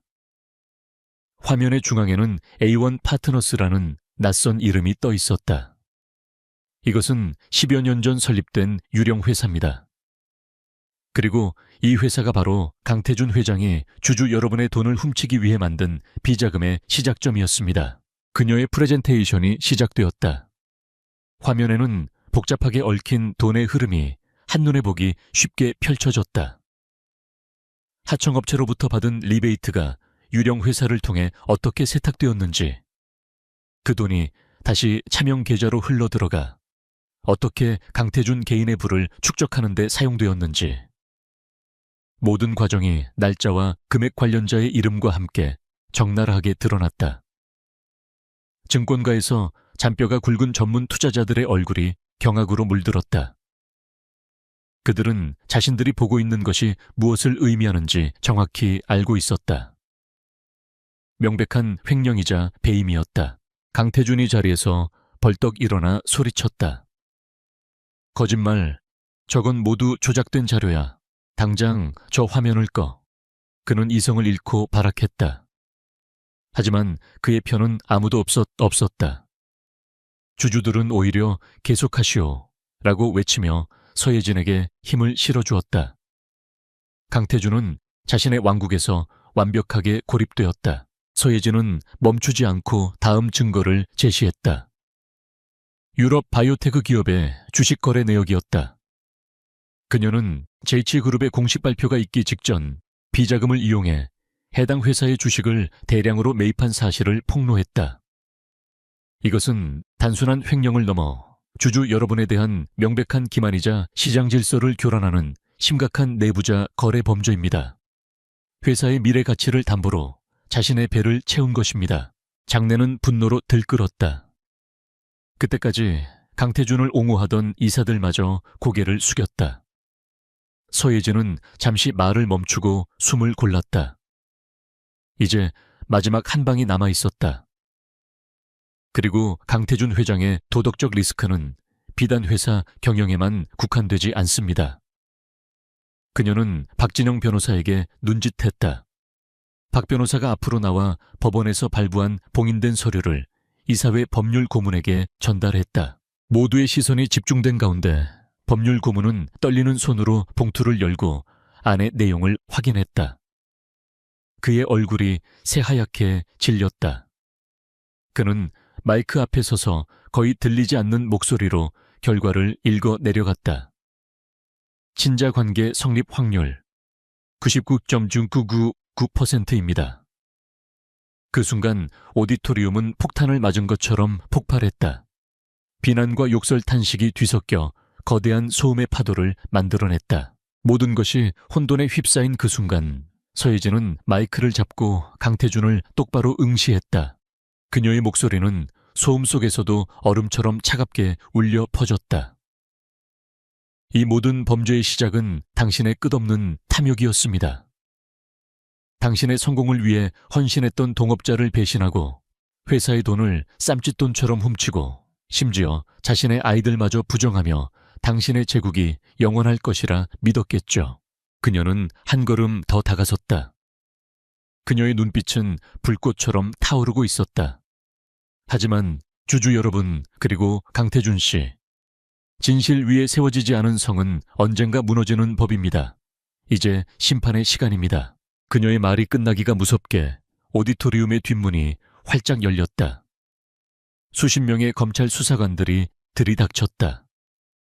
그들은 단상을 향해 성큼성큼 걸어왔다. 강태준의 얼굴은 이제 분노도 경악도 아닌 모든 것을 잃어버린 자의 공허함만이 남아 있었다. 그의 아내 윤서아의 아버지인 윤 의원은 자리에서 일어나 모든 이들이 들으라는 듯 큰 소리로 외쳤다. 이런 파렴치한 자와 우리 가문은 아무런 관련이 없음을 분명히 밝힙니다. 그것은 가장 비열한 방식의 손절이었다. 수사관들이 차가운 수갑을 강태준의 손목에 채웠다. 찰칵하는 금소금이 그의 제국이 끝났음을 알리는 장송곡처럼 울렸다. 그는 수사관들에게 끌려가면서도 넋이 나간 사람처럼 서예진에게서 눈을 떼지 못했다. 그녀의 눈에는 승자의 희열이나 복수의 만족감은 없었다.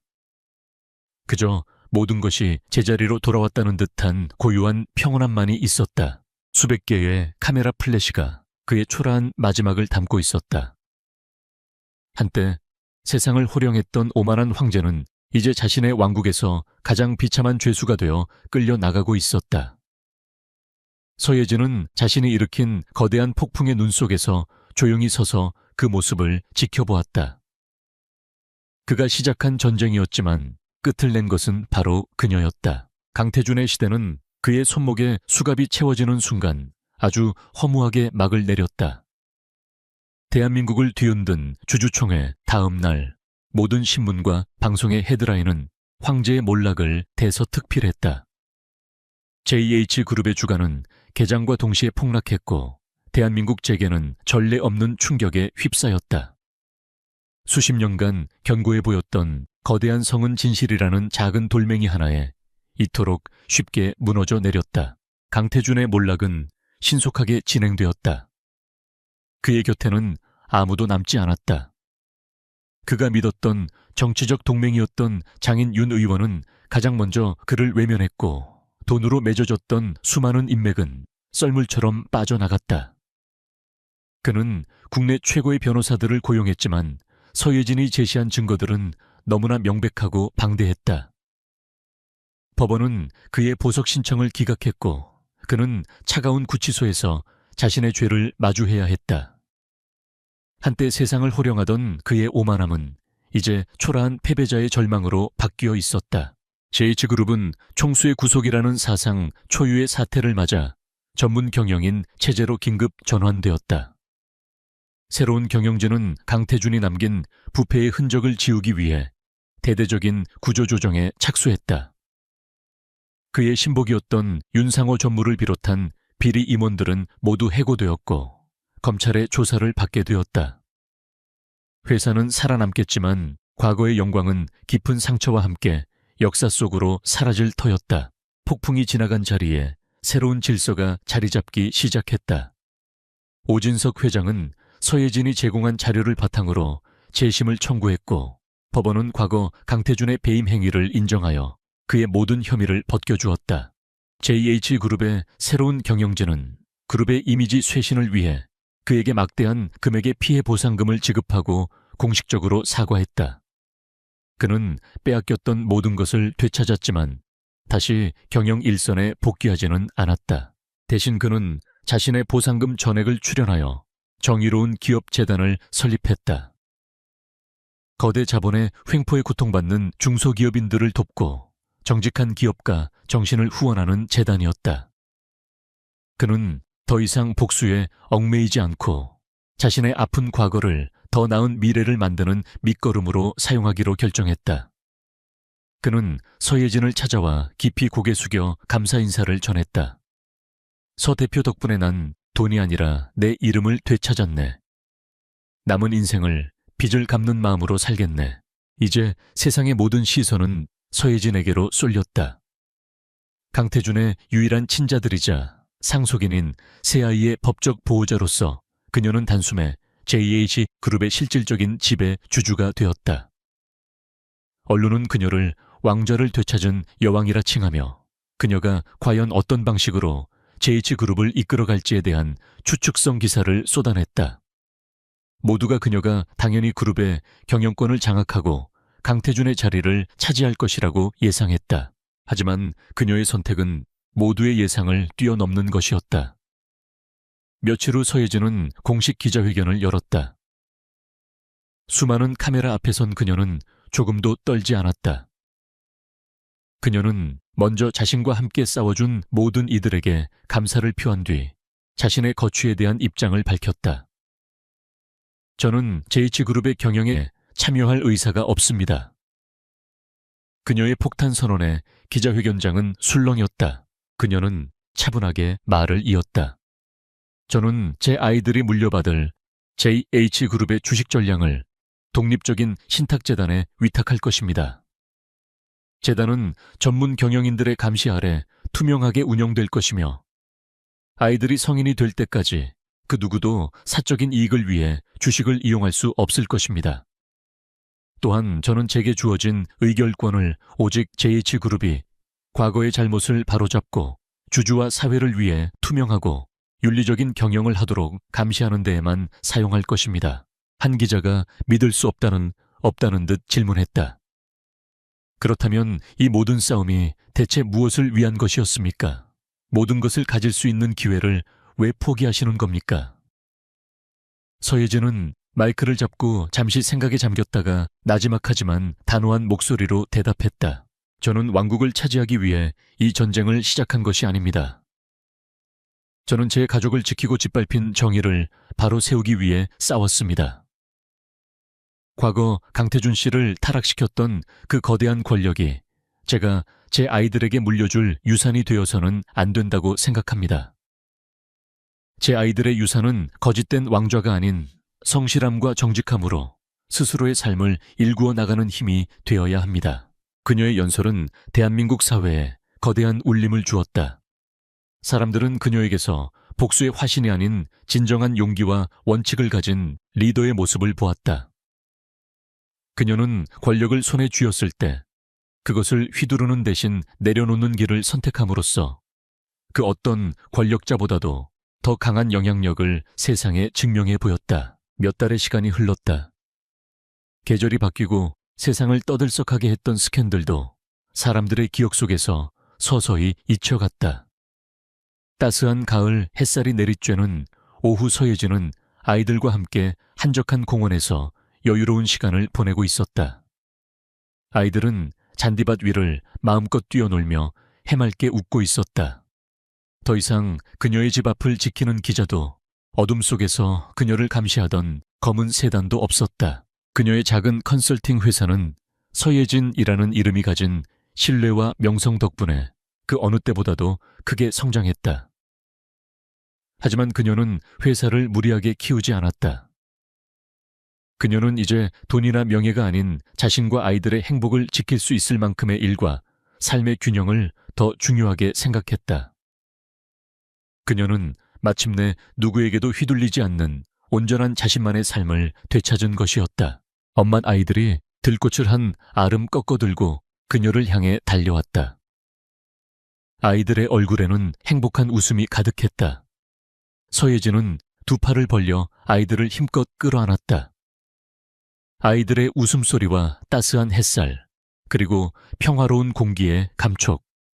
그녀가 그토록 지키고 싶었던 세상이 바로 여기에 있었다. 그녀는 전쟁에서 승리했을 뿐만 아니라 마침내 평화를 얻었다. 그녀의 새로운 시작은 부와 권력의 정점이 아닌 사랑하는 가족과 함께하는 이 소박하고 찬란한 일상 속에 있었다.